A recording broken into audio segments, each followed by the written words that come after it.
Hi, Jay. Thank you for joining interviews today. Thanks for having me. Everyone is excited to hear new insight from you. So I have a question for you. Cardano has a strong community. How does the foundation plan to further engage and involve the community in future developments? One of the key pillars of Cardano, one of the reasons why Cardano blockchain was created is to resolve the blockchain trilemma, right? Which is decentralization, scalability, and security. Now, the decentralization aspect refers to governance, right? And ever since the inception of Cardano blockchain, we've been striving for governance on Cardano. Now, most of the governance has been off-chain simply because we set out a 5-phase roadmap to achieve our end-to-end goal. And the 5th phase is where the on-chain governance was going to be introduced. So at the start, we had to do the off-chain governance. Now, this off-chain governance was linked to something called Project Catalyst. So Project Catalyst is our governance program where people can submit projects and the community votes on which of these projects get funded. So we've been doing this decentralized off-chain decentralization ever since the start of Cardano blockchain. Now, another part of how allowing the community to be part of the governance of Cardano is whenever we make hard fork changes. So a hard fork is when we're making a protocol change. Before we actually go ahead with our hard fork, we make sure that the community says yes. And what I mean by that, the community is SPOs, centralized exchanges like CoinStore, as well as dApps. So if 50% of each of these verticals have agreed to the hard fork, that's the only time we could actually do the hard fork. Now, that's another element of making the community decide on the future advancements of Cardano blockchain. Now, when it comes to the actual on-chain governance, right, we recently released Chang hard fork. So the Chang hard fork is in 2 phases. So the first phase is to bring in the elements required for the actual on-chain governance, which we've done 2 weeks ago.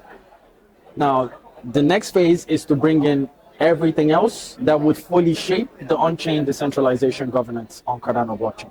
And that is supposed to happen within the next, I can't give a date, but within the next 2 months or something like that.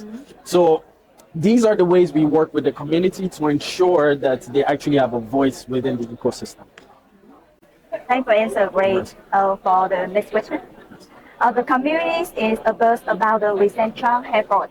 Can you explain what this update entails and how it will impact the Cardano network? Yeah. So as aforementioned, I think I spoke about it in the first one, but we'll talk a little bit more.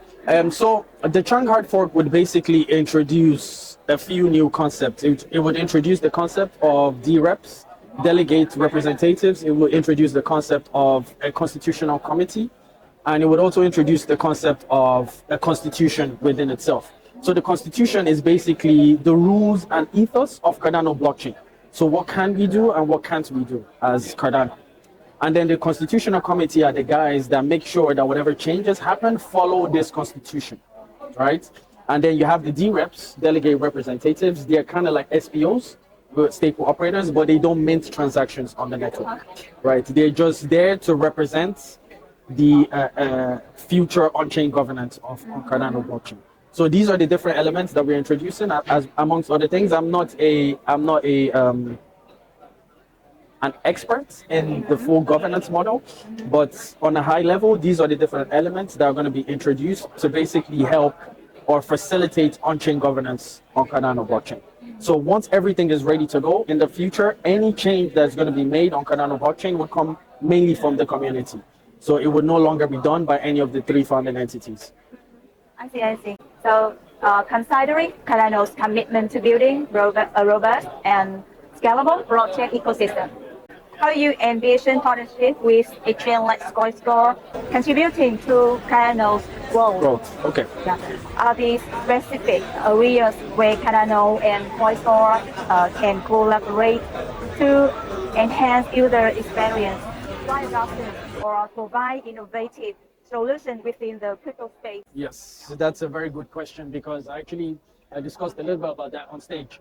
So, for example, we know exchanges have a lot of problems with hacks, they have a lot of problems with security breaches and so on.